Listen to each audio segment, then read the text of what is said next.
Well, yes, indeed. For the banking industry, it was a very momentous year. We were seeing the first full year of interest rates capping, but it also happened to be the year when we had elections, and as happens in this country, a lot of focus suddenly just turns to electoral activity, and you get a slowdown that then accompanies that. And as a result, it was a very challenging year for the bank as well. So we also saw it, however, as a year of opportunity, right? When things are slowing down, that is also often the time to invest and look at how you can prepare for the future, because surely things will change. So it's best to be prepared as you approach the future. So we spent 2017 rolling out our new strategy, Imara, and we have invested heavily in a lot of new things.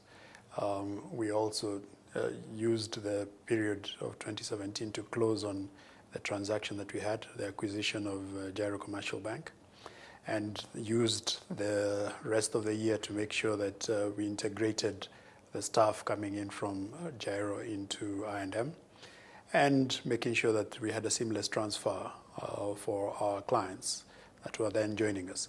So it was a year that had a lot of activity for us and served us well in terms of building for the future.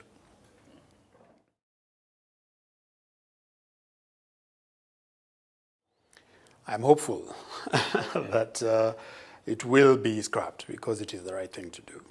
I think that we have seen all of the challenges that we had talked about come to pass, even in that 1 year. Any further extension really just exacerbates the problem, and we need to take our lessons and make the necessary changes. And that means on both sides of the divide, if you like. We must appreciate that from an economics perspective, it's best to have free markets. What we need to do is make sure that we are controlling the way competition works so that we have fair competition and we have also consumer protections that are present. So we need to get this moving. So the quicker, the better, but let's make sure that the lessons have been learned.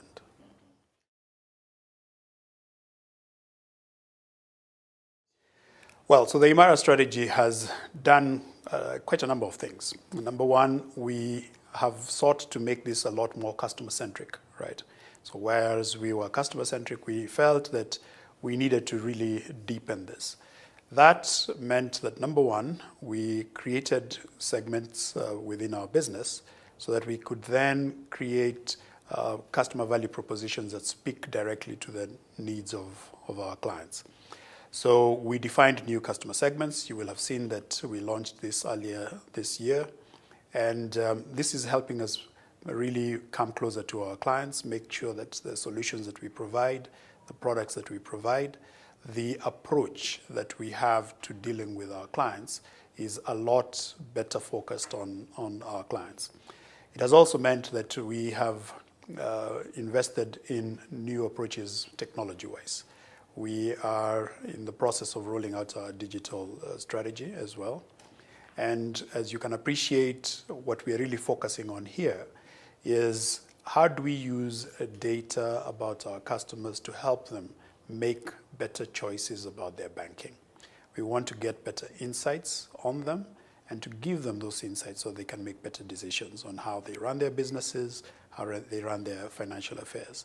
So a lot of this work is still ongoing, and we're getting better at this as we progress.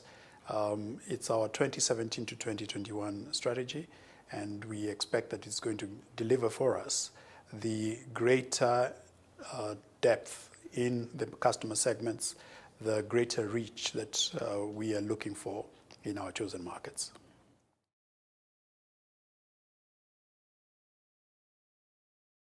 As I said earlier, we spent 2017 implementing the Imara strategy. It's actually a 2-year cycle that we are looking at, and we expect then that the benefits of this this approach that we've taken in 2017 and continuing through into 2018 will continue to bear fruit. So we expect to see better and stronger sales efforts from our teams. We expect to see greater focus on non-funded income.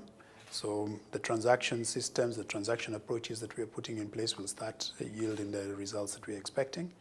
We expect to see a bigger focus also on loan book growth as well as the economy starts recovering. And therefore, it's really more of the same, right? Only better.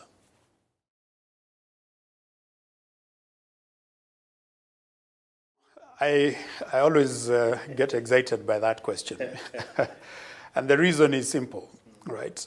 You see, there's too much focus on tier one, right? And it may be driven by a composite of size and so on.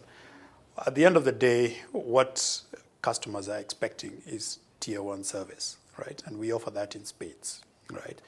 Our shareholders are expecting tier one returns, and we offer that in spades.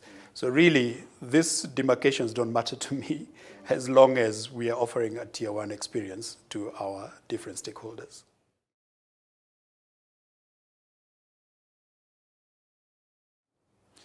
So under Imara, our focus is to be a regional banking powerhouse in East Africa.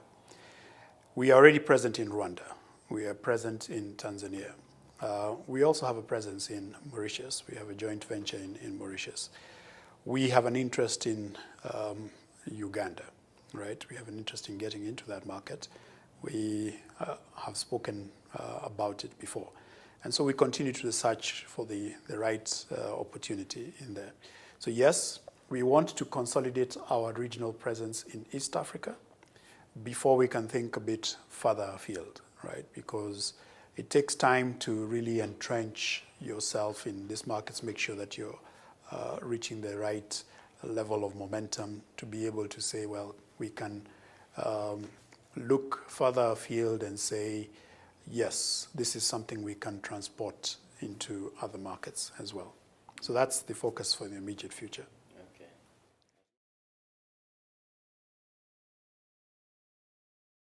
So we have already set in place the requirements for compliance. As you can appreciate, you're talking about compliance with your first reporting, right? Quarter one reporting. So that is already in place. You needed to have a model to be able to really project what the IFRS implications are for the business. That is already in place. It's a validated model. It's been signed off by our auditors and all. We've shared it with the central bank as well.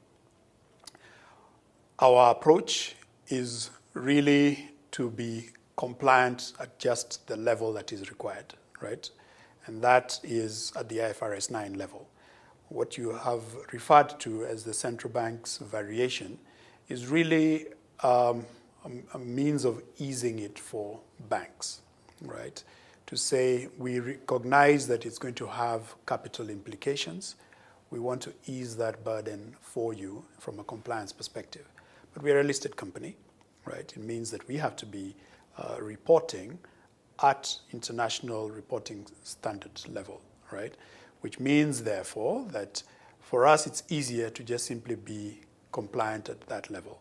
It's great, it's welcome, we understand where the central bank is coming from. We want to make sure that we can meet that level of compliance straight away, right? And we have already put in place the necessary mechanisms for it.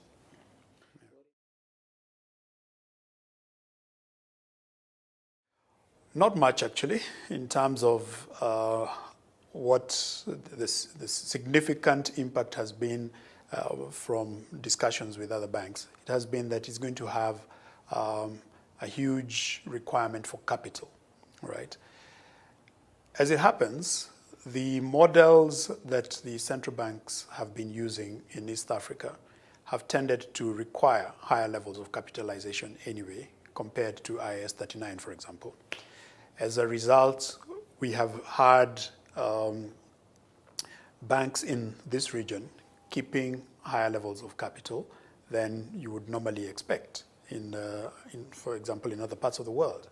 So what it really does is to now sort of shift that from sitting in your reserves per se to now sitting in your IFRS 9 level, right? And it's about the same level of capital anyway. Now, IFRS 9 is forward-looking. It is not backward-looking like you had with IAS 39. And what it does is give you an opportunity, therefore, to really project what any struggling assets that you have on your books are going to imply in terms of capital consumption, right? Now, we've had a slew of initiatives that have come in over the past few years that actually mean that you have to be better at forecasting your capital needs. This has sort of dovetailed very well into this, and we are finding that actually the impact on capital requirements for us is not really that significant.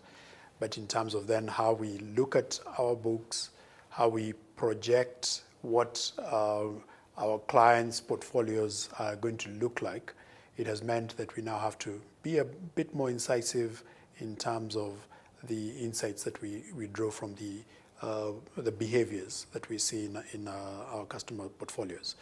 That will then decide how much capital we would need to set aside. As I said, it's forward-looking.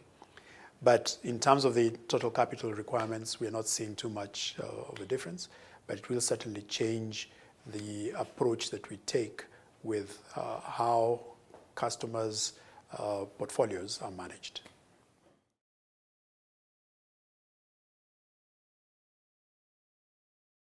We have a very resilient economy, and it is great to see. It's something that is admirable. It takes a lot of effort from all corners, the business people who are making sure that they keep their businesses running, the banks that are making sure that they offer solutions that are actually helping their clients tide through difficult periods, the legislators, the regulators, all of them have to come together to ensure that this resilience is not for naught. You have to make sure that we actually grow stronger from this. So it's time to really make sure that all the different legislation that we are considering actually speaks towards making a stronger economy for as a whole for the country.